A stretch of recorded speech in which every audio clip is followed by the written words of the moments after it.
What's up, everyone? Hope you're all doing great. This is Amin, the ADHDoer, here with you, and we're with Andrew, who is a high performance coach, and he is also an ADHDoer, and he's gonna talk about what he knows and about his experience with ADHD as as a high performance coach with ADHD. So, Andrew, welcome and thank you for joining us, man. Thank you so much, my friend. I'm so glad to be here. We were trying to do this interview like a week ago. We kept Yeah. having tech problems, so I'm glad to finally be here to talk with you, friend. Yeah. So, Andrew, why don't you talk about yourself a little bit and about what you do, just so they can get to know you a little bit more. Sure. So I started out as a personal trainer. I have a bachelor's degree in exercise science. I'm a certified strength and conditioning coach, and for many years I was a strength coach and a personal trainer. And eventually, I moved online to become an online fitness coach. And then after a couple years of doing that, I transitioned into performance coaching. And performance coaching, at least in the way that I describe it, is kind of like a combination of business coaching and life coaching. So I work mostly with online entrepreneurs, people who are service providers, so coaches, consultants, life coaches, fitness coaches, relationship coaches. And what I do is I help them connect their value structure and their goals with their business. So I like to put it this way. A lot of business coaches out there who are telling online coaches how to make money, they focus a lot on strategies and tactics. So they're telling you how to build funnels, how to do, here's a Mm. sales script that works really well, and here's how to use ClickFunnels, and here's how to get phone calls scheduled every day. And that's great, but a lot of newer entrepreneurs and people who are struggling to get their business to that next level, they shouldn't be focusing on strategies and tactics. A lot of them are having problems with the foundations in their business. And the truth is, I'm sure you know as well as any of us who are Hmm. entrepreneurs, is that when you are an entrepreneur, you're the only person in your business. So the You're things in like your charge of mind, yourself. yeah. So the things like your mindset and your personal beliefs and your values and the relationships you're having, those have just as much of an effect on your business as the strategies do. And no matter how many good strategies you have or how many sales scripts or funnels you have, you're not going to increase your business. You're not going to make more sales if your foundations aren't taken care of. So my program focuses on helping people optimize their performance as entrepreneurs by focusing on the foundations first, which are mostly mindset and clarity about what you're offering for people. Yeah. So basically, you're saying that I mean, in order to get started, though, most people have, and I certainly did. The first problem that occurs is that you can't just take action to start. You can't even start making this funnel and sales thing, and all of these things. It's you know, I mean, I don't know what happens there, but you're not trained. You're not a trained doer, Yeah.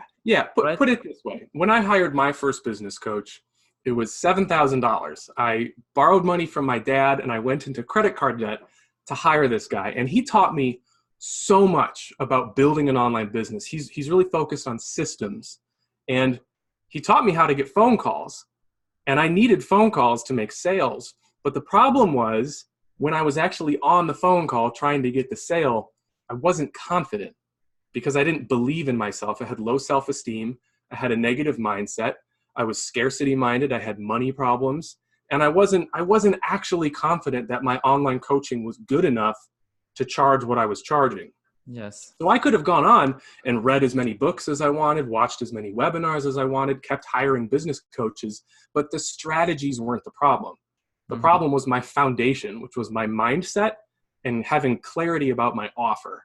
And it Hmm. wasn't until a year later when I hired my next business coach that he actually discovered, like, dude, you're sabotaging yourself. Like, it's all in your head. And like, the first thing you need to do is write down on paper what you actually value and what you want your program to do for people. And until you have clarity about that, it doesn't matter how many phone calls you're getting or how many funnels you have. Like you need to take care of the basics first. So that's what my program does. A lot of the people I work with are people who have bought courses or hired coaches before, but haven't gotten results because those coaches and courses didn't address the foundational problems first. Yeah, I see.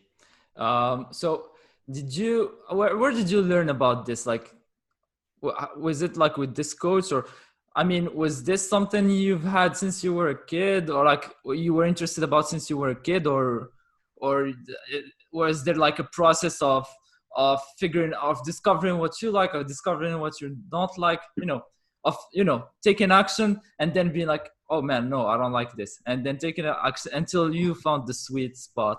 It's are you asking like how I ended up becoming a performance coach? Yes. How did you get where, I mean, for example, let's just say someone is, wants to become a performance coach.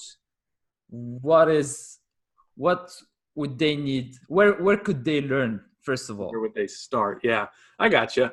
Well, my personal story is a long, convoluted story. I want you to talk about this story about, Okay. as a kid. This is probably really valuable Since you were a kid.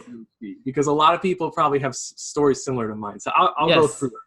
I'll give you the summarized version. So ever since I was a little kid, what I wanted to do was be a soldier. Like every year for Halloween, I was an army man.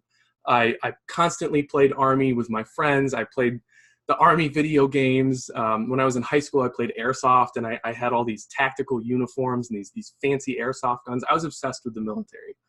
And so in high school, I decided if I'm going to join the Army, I might as well do it the best way that I possibly can. And I decided that I wanted to go to West Point, which in the United States, it is the official United States Military Academy. It's a really, really, really old school, and they train military officers there. You get a bachelor's degree, and when you graduate, you become a second lieutenant in the Army. It's really prestigious, and only about like 9% of the people who apply get in every year. So I spent my entire high school preparing for this. I became class president, student council president, National Honor Society, tennis team captain. I started doing all these fitness programs. I did everything I possibly could. You hyper-focused on it. Yeah, exactly. I was obsessed with it. It was all I cared about. The first year I applied, I got rejected. But I did get a scholarship to the Army ROTC at a local university. So I went there for a year. And that's just like a lower level training program. It does the same thing, but it's not as prestigious. So I became the #1 cadet in the battalion at that school in the ROTC. I did everything I possibly could to bolster my resume. I got a nomination from a senator, a congressman, and a lieutenant colonel. And I applied a second time, and I got in. Mm-hmm. When I got to West Point, however, I only stayed for 18 days because I hated it. I had spent 7 years working to get into the academy, and I had put it on this pedestal, and all of those years it consumed me, and I gave it these unrealistic ideals. And I got there and realized it wasn't as great as I thought it was. The people there weren't who I thought they were going to be. The classrooms didn't look how I thought they were going to look. And I was like 800 miles away from my girlfriend, who I started dating in high school. And if you're at the U.S. Military Academy, you only get to see your family 3 times a year. And basically all of these cold, hard, ugly truths hit me at once. And on the second night that I was there during the boot camp, I had like a mild panic attack at like 2 a.m. And I started getting really sick while I was there, and I had to go to the clinic, and I spent like 3 days in the clinic. And after a few weeks, I decided to leave. And it was just the most chaotic, confusing, anxious, depressing period of my life. I eventually left, and I came back home. I had no idea what to do. I thought about going back into the ROTC to just pick up where I left off. But when I tried that, I realized I was banned from Army officer training because I went to West Point and quit. I made some generals really angry, so they submitted a form, and I'm no longer allowed to be an officer. Why? What did you wait, what did you do? Why did you make them angry? How? Well, because to go to West Point is a privilege. I mean, like I said, only 9% of people who apply get accepted. And so there was probably 2,000 other kids across the U.S. who would have taken my spot and actually done something with it. Oh, yeah, I understand. Yeah, so I wasted the government's time and resources, and I don't blame them for what they did, because what I did was I was really confused. And, I wasted a lot of my time and a lot of their time. And so for like a year, I went back to college. I didn't know what to study. I had no idea where I was going in life. And eventually, after changing my major like 4 times, I landed on exercise science, because the one thing that the Army had showed me was that I really love fitness. And training for the fitness test was like my favorite part of applying to the school. So I became a personal trainer. I studied exercise science. I eventually became a CSCS, which is a certified strength coach. It's like the most prestigious personal training thing in the US, at least in terms of how that goes. And so I spent a lot of time as a personal trainer. I worked at 4 different gyms, and being a trainer, I think, is what showed me that I have a passion for helping people and teaching people. I love taking someone who has never been in a gym before and showing them what all of the machines do, and explaining the muscles and the tendons and the ligaments, and explaining calories and nutrition. It's awesome being able to give that to someone, because it's a gift when you understand health and fitness. So I did that for a while. I had my first kid, got married, and personal training just wasn't paying the bills anymore. And I had lots of bad managers who just weren't running their gyms the best way, and they weren't listening to me, and they weren't taking care of the clients. So I quit and started my own company, Wuellner Fitness. And for a while, I was just training people in my basement. Behind my webcam, my office is in my basement. And behind my webcam, I have a studio down here. And I had people come to my house, and I'd train them in my studio. And did that for a while. Then I moved online to increase my client base and charge more. And that took a while to figure out. And I went into debt a couple times. At one point, I was $18,000 in credit card debt. 18. What did you spend your money on? Business coaches. I spent it mostly on business coaches and expensive stuff with my website that ended up being a waste of time. I had to change my business name twice and change my website like 5 times. It was a mess. Like I said, my foundations weren't right. My mindset wasn't positive. I had issues with money. I was doing everything like a poor person, because I never believed that I would be, wealthy or successful. And I was focused on the website. I was focused on the funnels. I was focused on the strategies. But the truth is, I wasn't confident. I didn't like myself, and I didn't actually believe that I could be successful. So none of it worked. And it took me years to get through that. But eventually I figured it out. I became connected with a lot of other fitness coaches and life coaches, and they started asking me advice about their websites and their funnels, and asking me for advice about sales. And I realized I really like teaching this too. In fact, I like teaching this more than I like teaching meal plans and exercise. So I decided to transition. And just over a year ago, I started doing the performance coaching, business coaching. And it's been a blast, because there's a lot of other coaches out there and consultants and people who are providing services for people who have great strategies. They have great skills, great ideas. They can really help people fix very specific problems. They're doing amazing things, but they just don't believe in themselves, or they're just not 100% confident in their offer, or they don't quite understand their niche. And so if I can just teach them those little things and walk them through that process and give them the confidence, then clients start coming to them, and they start selling effortlessly, because they're in congruence with their values and their business. Everything's lined up. Yeah. So that's how I got here. You talk about this not understanding the niche thing.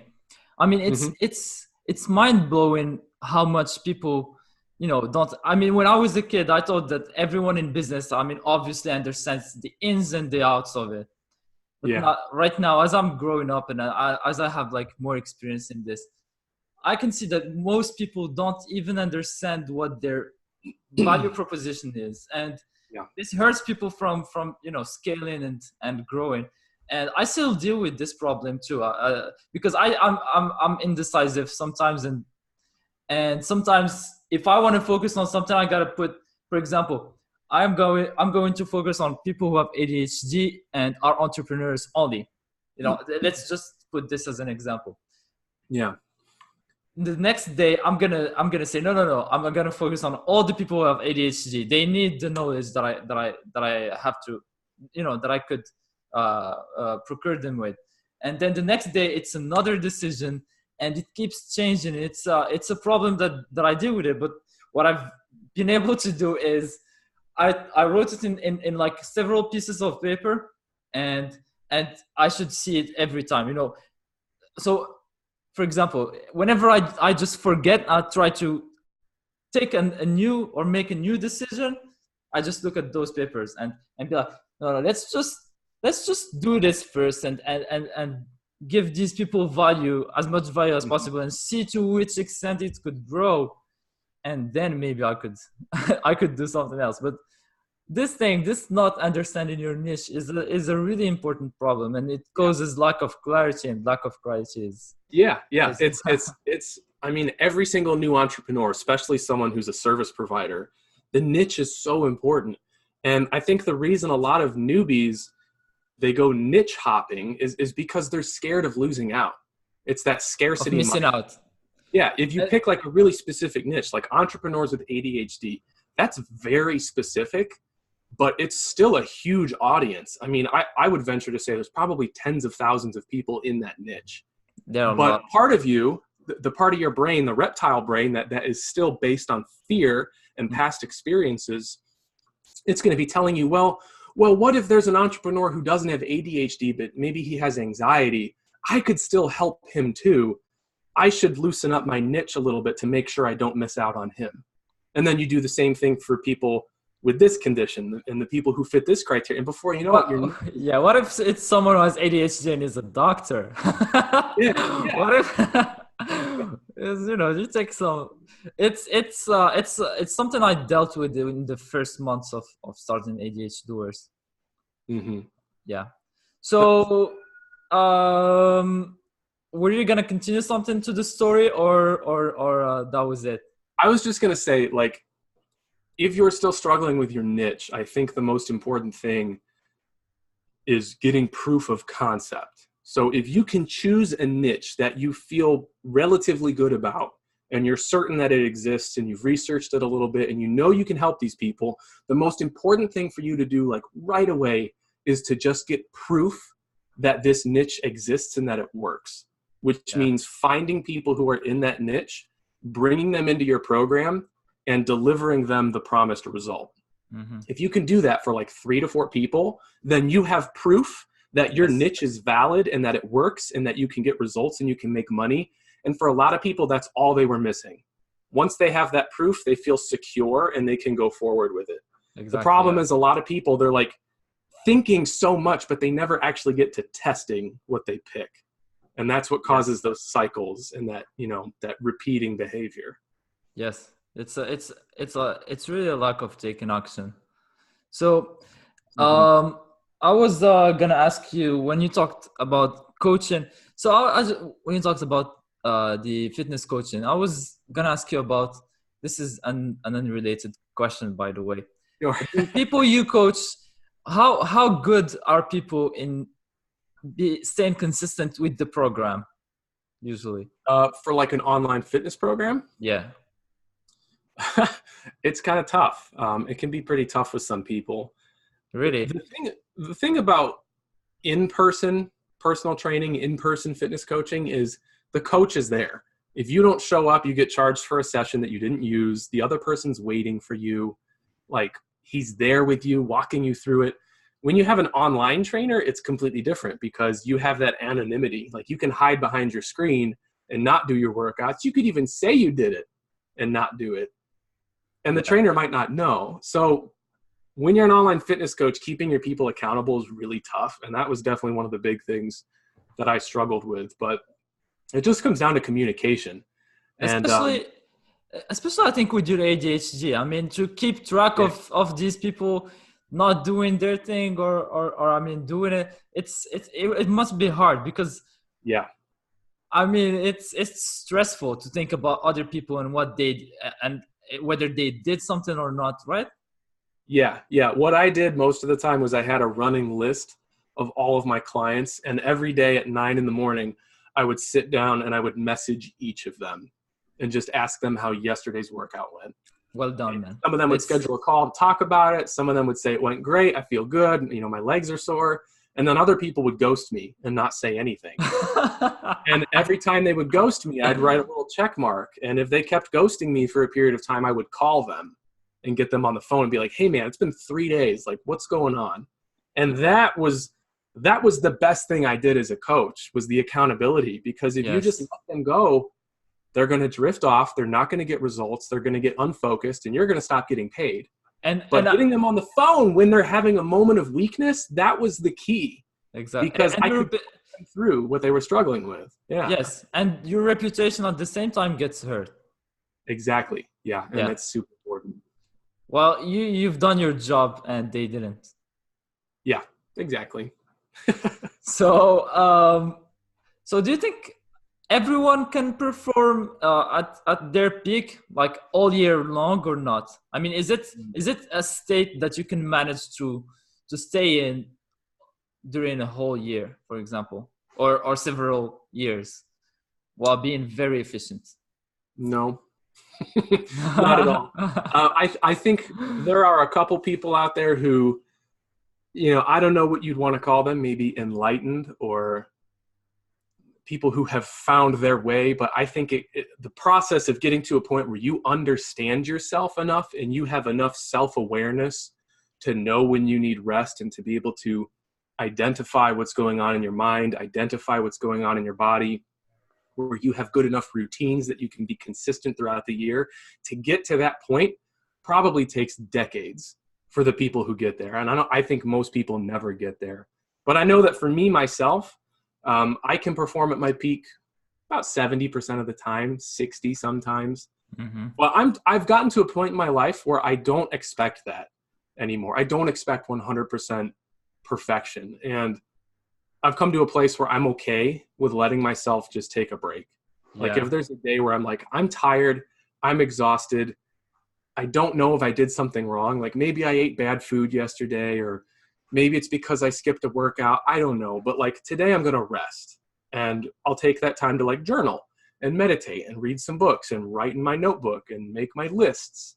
And, just because you're having like a downturn in energy and you're resting doesn't mean you still can't be productive in some way. Yes. I mean, in my case, I get into really awful states. I mean, mentally and physically, my energy gets drained, and I have a roller coaster. I mean, in terms of my productivity. But the thing is, what I'm trying to do is to keep the high productivity state as long as possible and as often as possible. But when I get down, it's really dark. I mean, I really feel it. I know how that is. I think a lot of people with ADHD and even like anxiety and depression. Yeah. I mean, it's a roller coaster, and like you can try to find strategies and techniques and routines to like make that roller coaster a little less intense. But like a lot of us, we just have to accept the fact that we're animals, and like animals go through cycles too. Like bears hibernate in the winter, snakes shed their old skin. Like we're animals. We have cycles too, and we might not understand them. In fact, I don't think we understand very much about ourselves, but being aware is the first step to like fixing things. And I mean, these cycles really do exist. And I mean, in my case, I'm trying to really figure out how do I get out of these, depressing states each and every time.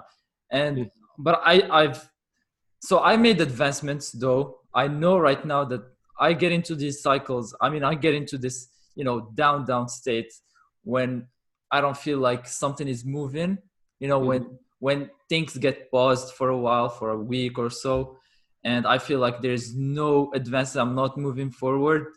This is when I get into this bad cycle. But then I get down, and until I reach like the bottom, and I feel it really hard.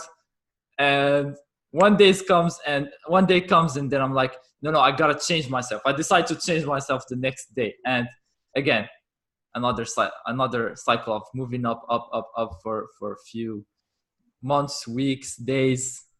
Yeah, you kind of get that slingshot effect where you go down and then you kind of launch back up. Yeah. Yes. Yeah. I want to figure out how I do, if there is like a process, like a process that can be repeatable, in which that is going to enable me to get out of this cycle when I want to, and I feel like I want to. Like there's a process to rebound fast and efficiently. So I'm thinking about something. If you could help me later on or something about that. Yeah, yeah. I can give you some advice right now. I think the most important thing that people need to know when it comes to controlling their energy and their emotional state is that it requires willpower. So like, you have to understand what willpower is. Willpower is a finite resource. It is the energy that we have in our brain that allows us to make decisions every single day. And the thing about a lot of new entrepreneurs, especially, or people who are struggling to grow their business, is that they don't have enough routine in their life, and they spend too much of their willpower every day making minor decisions. Yes. So like when I first started my business, that's by 1,000 cuts.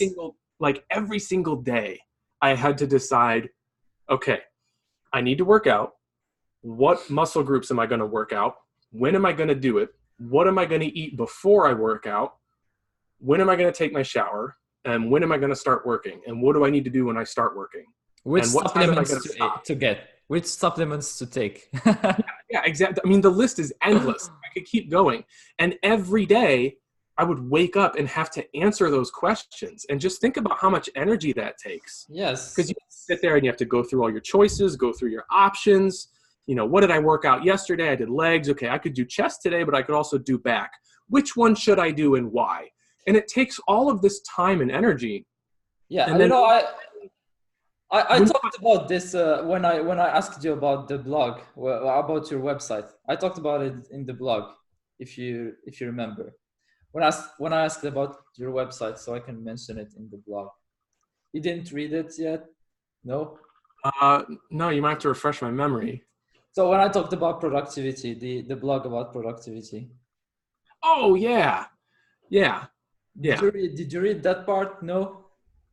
I read it, but you might have to refresh my memory. Okay, but never mind. Let's continue. I'm sorry.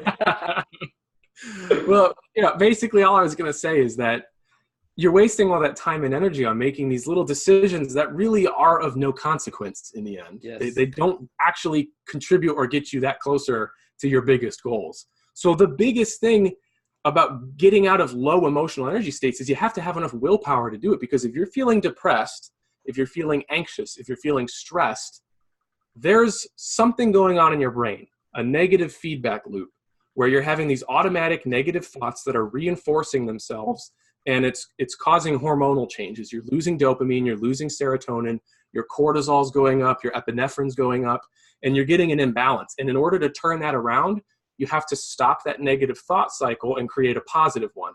And that takes a ton of mental energy. Because I'm sure you've tried this when you're having negative thoughts, like, I'm not good enough, I can't do this, I'm not being productive enough. And then you're like, wait, I have to stop. I am good enough.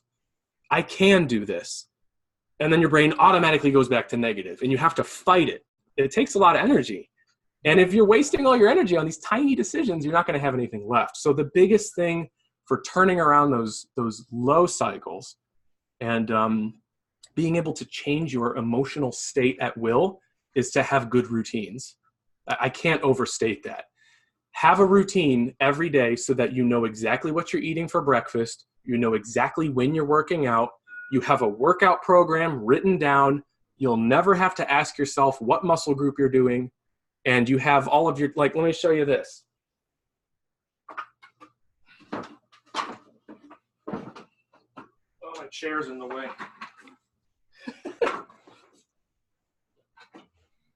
This is my battle board. I never have to ask myself what I'm working on in my business because it's right there. My daughter made those scribbles at the bottom. That wasn't me. But like, that's what I'm talking about. You need to have a battle board or something written down on paper that shows you what you're doing for the next month so that you don't have to waste willpower on pointless decisions. And you can save it up for the moments when you really need it, when you start to doubt yourself. So yeah, I have a similar board. I will share it with you. It's online. You will love it. It's I will share it with you. It's something I use to schedule my monthly tasks, my weekly tasks, everything in detail, and it's all in front of me. Yeah. You just pick like one day and you do all of it. You write down your workouts for the next month. You decide like what you're going to eat every day. Like have the same food that you eat every day. Make sure it's healthy. Make sure you're getting all your nutrition, and make sure it's food that like doesn't upset your stomach, right? Yes. And just eat that every day. Make your life easy so that the harder things, you have more energy to deal with those. I think that's so important. Yeah, I mean, the first thing in my case I need to take care of is my gut health. Oh my God. And it's a complicated matter for me. I don't understand. I mean, I know that I should spend some time on it, but I don't. I need to fix it. What kind of problems do you have with your gut? I mean, I know if there is a problem, an energy problem that I have, it's coming from the gut. Why? Because I've already had a virus. I've had a virus that is really hard to fix, and I still right now it's whenever I need to eat the same things. Otherwise, whenever I try, there is a risk again that it's gonna hurt me and it's gonna upset it. And do you eat dairy? No, I stopped it. That's good. Yeah. There's a lot of things like gluten and high fructose corn syrup can cause a lot of problems for people too. And sugar. I mean, sugar's the devil when it comes to nutrition. Yes. It really, really is. Especially with energy. Yeah. Because, I mean, the moment you take in like pure sugar, you get this huge insulin spike. You have all of this glucose readily available, and your body's like, we got to store it. And so your body starts storing all this glucose as fat. And then once it's all out of your bloodstream, like an hour later, 40 minutes later, your insulin drops way down. All of your endorphins drop down, and your body just goes parasympathetic, and you just want to sleep. And so people who eat sugar throughout the day, if they're having like all these highs and lows with energy, it's because of the sugar. Like you just need to stop and eat more complex carbohydrates that are going to give you a steadier flow of energy. And sugar addiction is real, and it's hard to cut. Yes, it is. So let me ask you this. So you're an ADHDoer, right? Can we agree that you are an ADHDoer? Absolutely.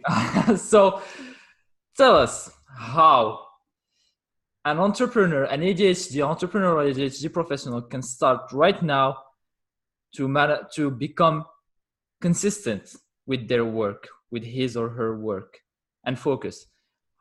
If right now there's an ADHD entrepreneur watching and he feels like his life is a mess, and because he starts a project, he procrastinates on it, he starts it again, he comes back to it, maybe the next time he changes it. How can someone become consistent? What are the things that he has to set up in his life to become consistent?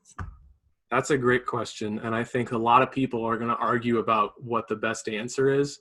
Yes. But in my personal opinion, there's a mindset shift, and then there's some external shifts that I made.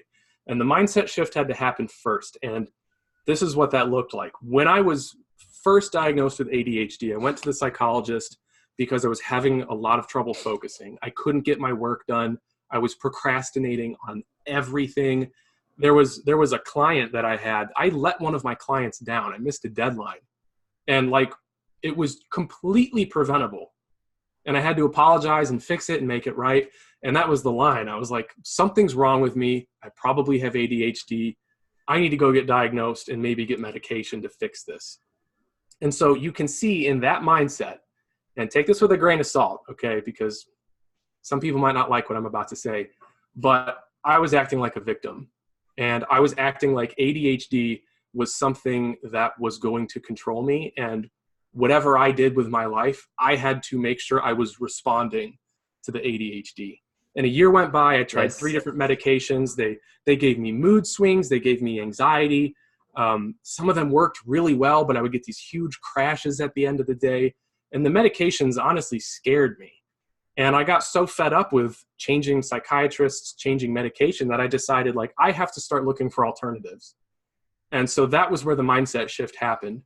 And I read a book called The Power of Now by Eckhart Tolle. It's a fantastic book. It's about being present and mindful and detaching from your ego. Yes. That Can you, book, The Power of Now? The Power of Now by Eckhart Tolle. Yes. Okay. Yeah. So I daydreamed for like 3 seconds there when you said the name. And I was like, when I said it again, The Power of Now, I was afraid I was gonna embarrass myself because I didn't say it. Yeah, I'll try to keep you from falling asleep over there. More excited. Yeah, but no, because I mean, I'm in the week in which I'm really in a terrible state. It started like 4 days ago, but I mean, I'm getting the momentum today. Yeah. I'm kick started. Anyways, The Power of Now, really, really powerful book. And it basically taught me to disassociate from my ego and disassociate from my thoughts. And I realized that by trying to always hold everything I was trying up to the light of ADHD to make sure it would work, instead, I needed to hold my ADHD up to the light of my environment and my life and my mindset and figure out where the root of the ADHD was. And it turns out that my ADHD was just a manifestation of anxiety. And I honestly think I have more of an anxiety disorder than I do ADHD, because when my anxiety is bad, my ADHD is bad. Yeah, I mean, stress, anxiety, all of those things, they just make the symptoms more prominent. Yeah, they're all threads in the same tapestry. And my ADHD was worse when I was anxious because I cared too much about what other people thought. I was always feeling really defensive, and like I would feel attacked by comments online or things people would say. And the truth was, I just needed to detach from all of the noise. Yeah. So much noise up here. Like, that's the goal of ADHDoers, man. It's exactly getting people out of this victim's mindset that you talked about. Yeah, exactly. And I'm not saying that people who use medication or people with ADHD or anxiety are victims. That's not what I'm saying at all. I am just saying that you need to take a really hard look at the things you're thinking and asking yourself, like, is this the best I can do with my situation? You know? And once you make that shift and you start to like detach from your ego and all of these preconceived notions you have about yourself, you can start to kind of change the roots a little bit. Well, I mean, a lot of people, I mean, live their lives passively. And what you're suggesting right now is being more active in the decision-making of what will your life become. Well, and once you do that, I mean, of course, you're going to get better results. Yeah. So that was the mindset shift. And once I did that, I started making better routines. I started meditating more often. And a really big thing that I found for me, I'm really extroverted. I took a personality test. I'm like 98% extroverted. So I get energy from people. Like, I need to talk to people to get energy. It must be cool, being man. Being a self-employed entrepreneur who works at home in an office, I wasn't talking to enough people. And so just changing that raised my natural energy. How did you change it? I started my YouTube channel. Even just talking to cameras and filming videos stimulates the part of my brain that thinks I'm having a conversation. And it gives me, I started my podcast, started interviewing people, started reaching out to other people, and even just like messaging people on Facebook and sending them little video clips and just like helping people and asking for nothing in return. That builds my brand up. It builds my confidence. It helps me find customers. And it gives me that social stimulation that I need to keep my energy level high. And that keeps my anxiety down and my ADHD down. Yeah, I mean, it's a work in progress. You're lucky though that you can I mean, know on which side of the spectrum you are in terms of introvert or extrovert. I mean, I think I'm an ambivert because I could be either this or that, depending on my energy. I could really be either the guy that makes a mess, talks a lot, etc., or I could be the guy that won't talk for like months. Like, I've done all the personality tests. I've always been fascinated with them. Myers-Briggs is okay. The DISC test is really good for entrepreneurs, DISC, that's Tony Robbins. But the best one, if you want to understand your brain from a real scientific, psychological perspective, is a personality test called Understand Myself. And it's based on the Big Five aspect. If you just search Understand Myself personality quiz, it'll pop up. It's like $20 to take it because they actually use the data in research. But that quiz will break down your volatility, your neuroticism, your extroversion, conscientiousness, all of it. And it's really, really so yeah, if you're trying to understand more about your brain, that's the quiz to go with. I will do that. So tell us, did we answer the how can someone stay consistent? Did we give like the final answer or not?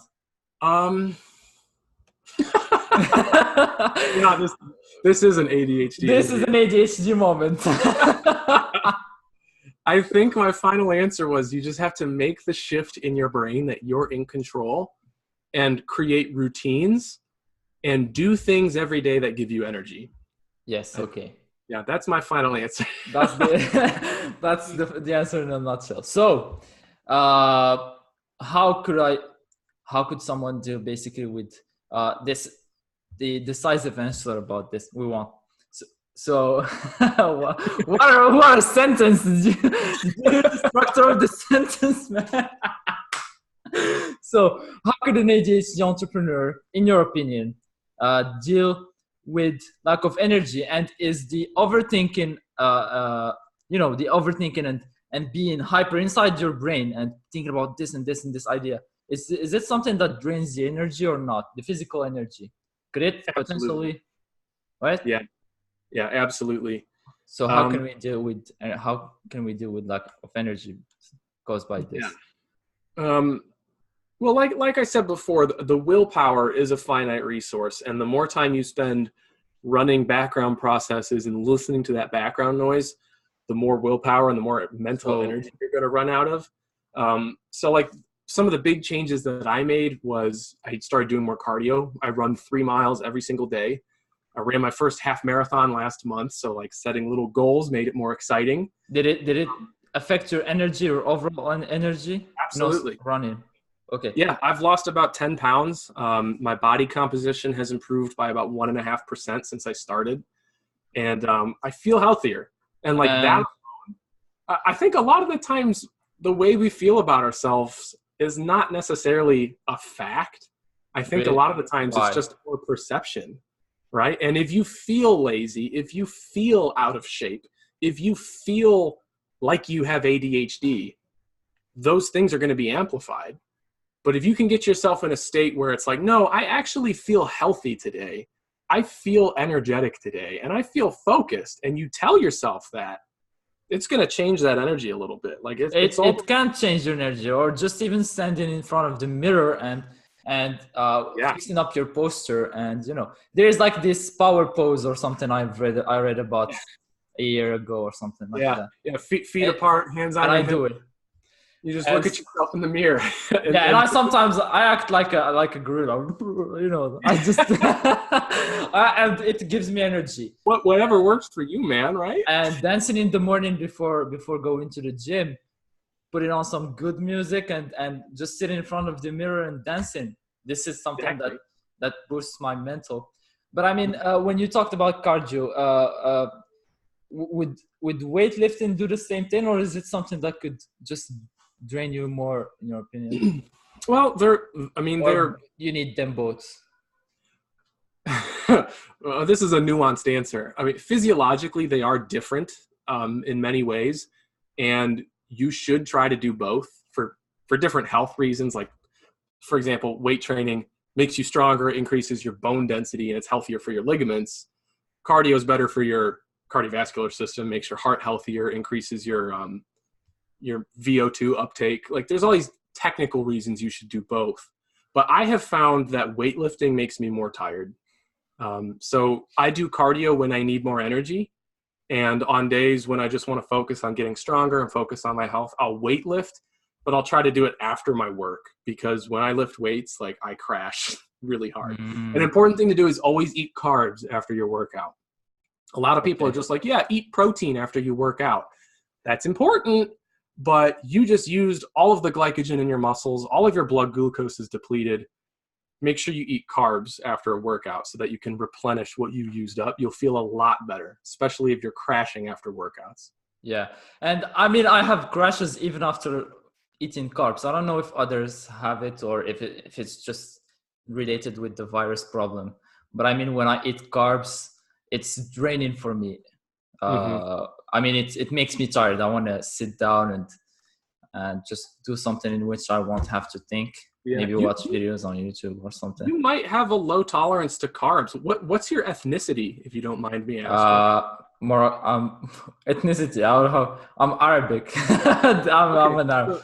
So like North African, like Middle Eastern? No, North Africa, yes. Yeah, okay, because Europeans and Asians have a much higher tolerance for grains and carbohydrates because we were farming, for a very long time. And same thing with dairy. So like someone like you might have a natural predisposition to crashing from carbs.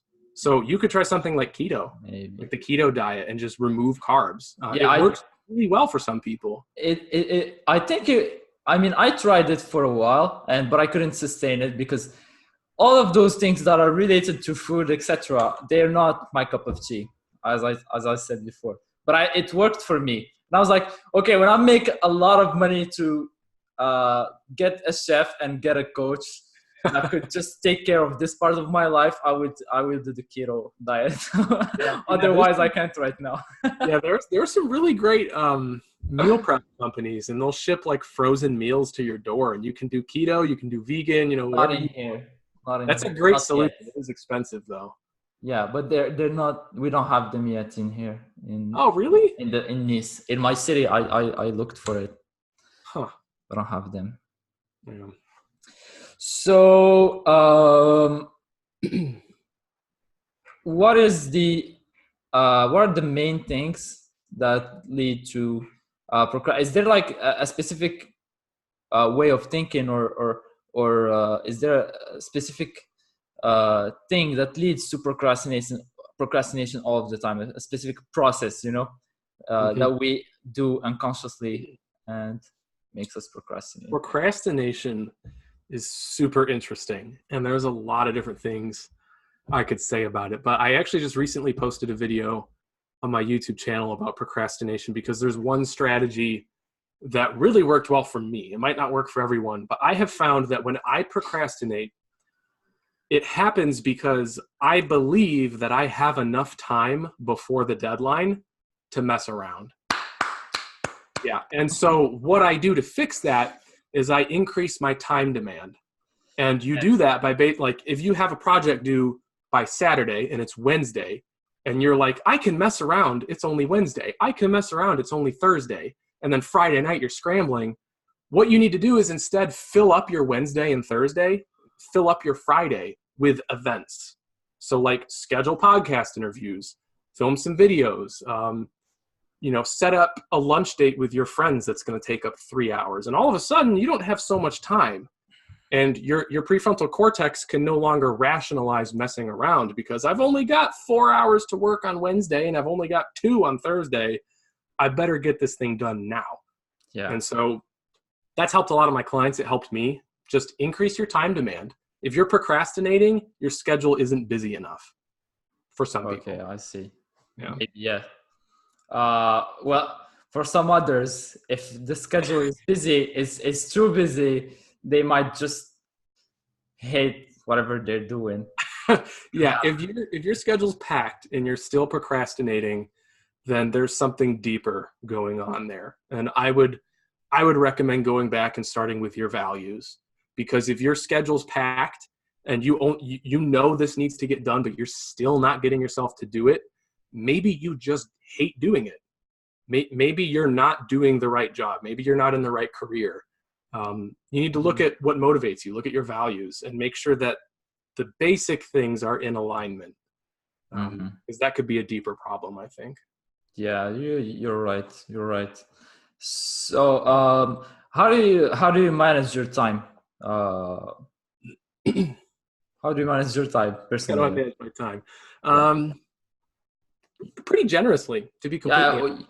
Well, do you like your personal time? Do you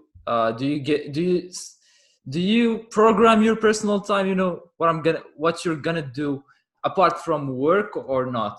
Is it scheduled, like going out with your wife or girlfriend, etc.? Usually, yeah. If it involves leaving the house, it's on my Google Calendar. My Google Calendar is kind of like my go-to. I have Okay. I have blue blocks that mean work, and then red blocks are appointments, which means I have to leave the house. And so anytime, my wife says she wants to go to the park on Wednesday, I'll be like, okay, what time? And I'll put it in, and I'll give myself a half hour on each side as buffer time. And, I do the same thing with work. But as far as like scheduling out every hour of my day, I don't do that because as someone with ADHD, I can't follow a routine that's that strict. So like Yeah, my big thing it's suffocating. is these lists. Yeah. Oh, so you just how do you process it? So you just put the things you gotta do in your day, and then follow through with what feels like could be done, the fastest, etc. Or like, is there Yeah. a specific decision making? Yeah. Basically how I do it is I'll have my day on my Google Calendar and I'll be like, okay, I have to take my daughter to a dentist appointment at 10 and I have a coaching call at 2.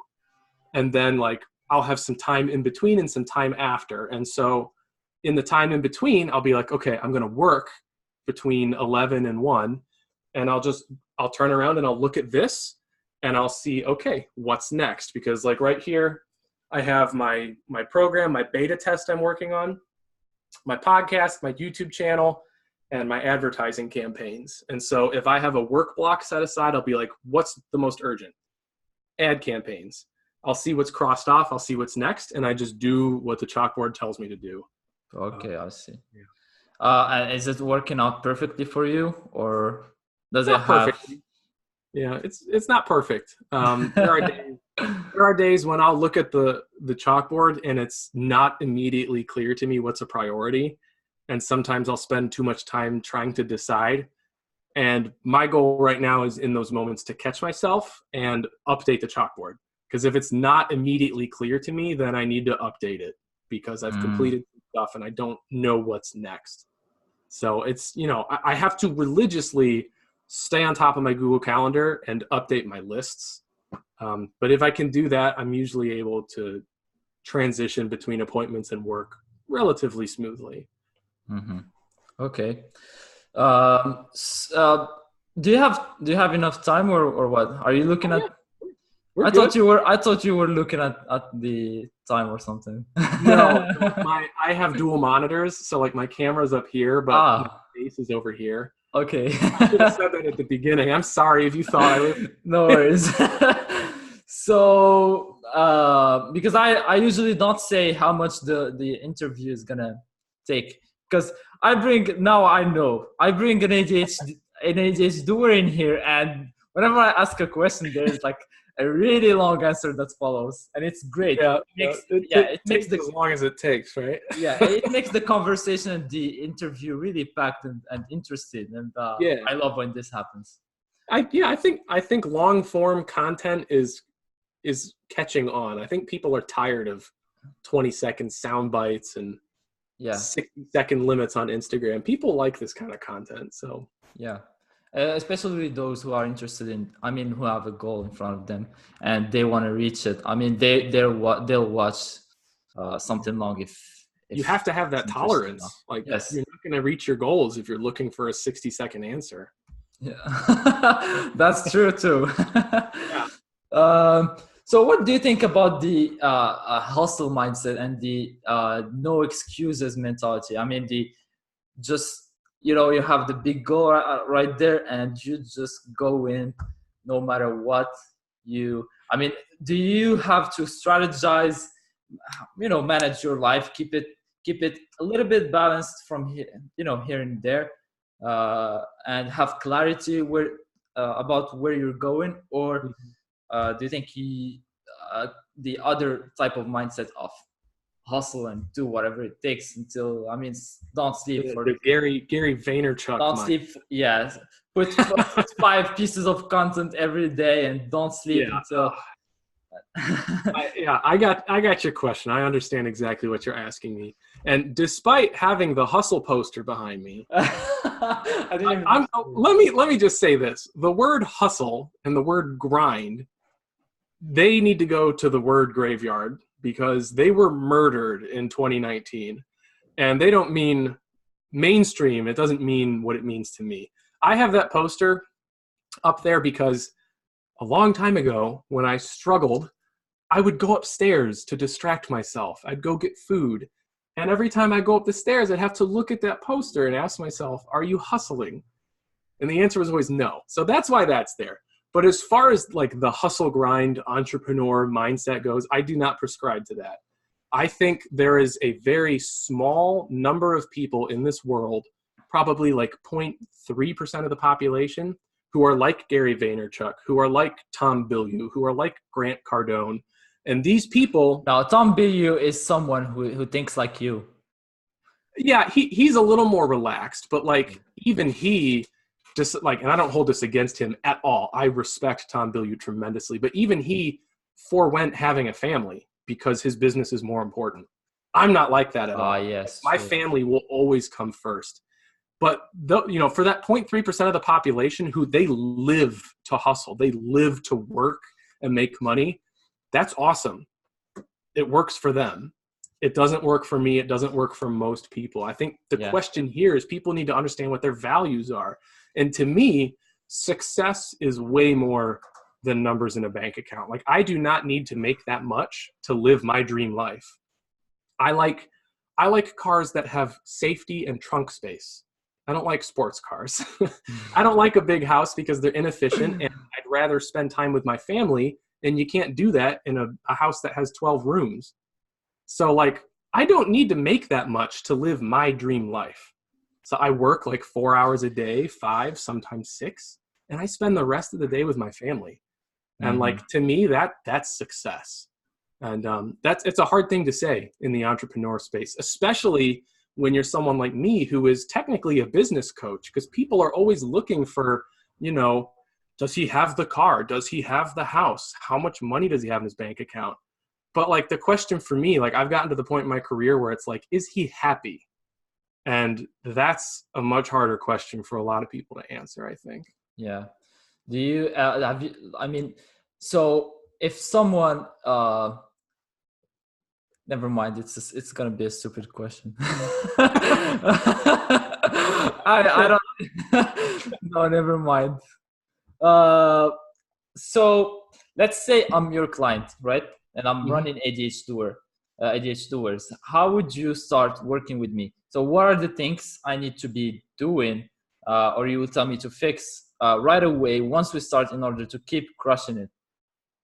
Okay. Well, the first thing I would do. Keep in mind that I need to be like the most important aspect of my work is being just creative most of the time, not really working long hours and doing tasks. So you value your energy, you value your ability to be like authentic and create meaningful stuff over like grinding and hustling. Yes. Okay, I feel you. Yeah, well, the first thing I would do with you is the same thing I do with all my clients. And we would go through, I have a 6-step process called the Coaching Conversion Blueprint. And the first 2 steps are clarity and foundations. And clarity is basically a mindset step. And I would take you through the presentation. It's kind of like therapy. We dive into your thinking, we dive into your mindset, figure out, what you value. I have you take a couple different personality quizzes. We go over your results. And we make sure that what you're doing is in alignment with who you are as a person and that you're thinking about it correctly. Then foundations is the second unit, and that's all about your business and your offer. So when we go through foundations, we would talk about your brand. Do you like your brand? Do you have a good name? Does it attract clients? Do you understand your niche? Do you know where to find them? Do you have proof of concept? And then we would talk about your actual offer itself. So what's your process? What's your price point?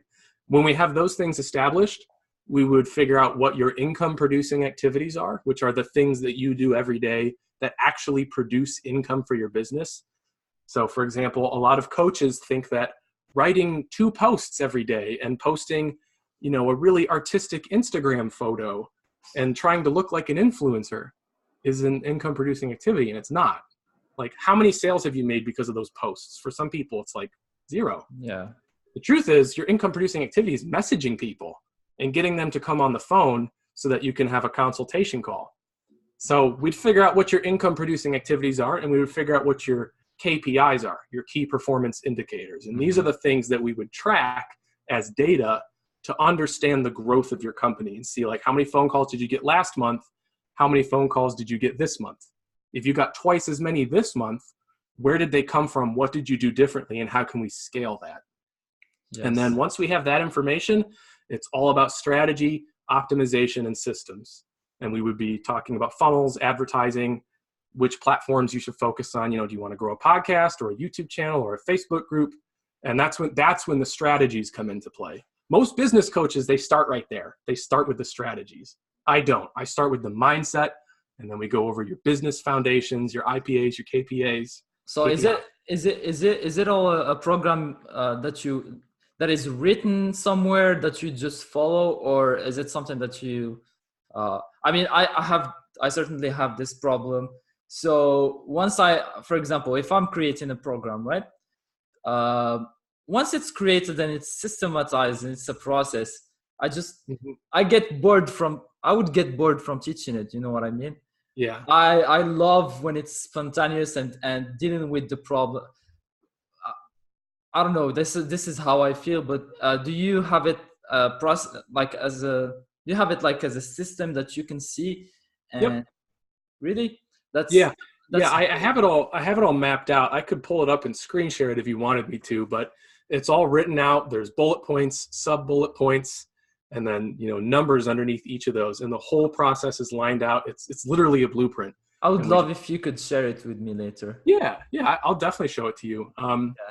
But every single unit in the coaching conversion blueprint is divided up into lessons, and the lessons are filmed PowerPoint presentations that are stored inside of a membership site.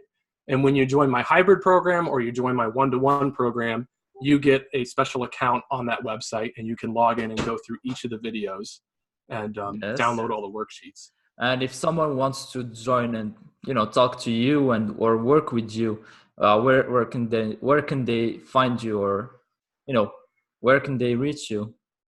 The best place right now. The best 2 places right now would be my YouTube channel, which is just Andrew Wuellner, and my Facebook page. So you can find me on Facebook, Andrew Wuellner. So the account in which I'm going to tag you, basically.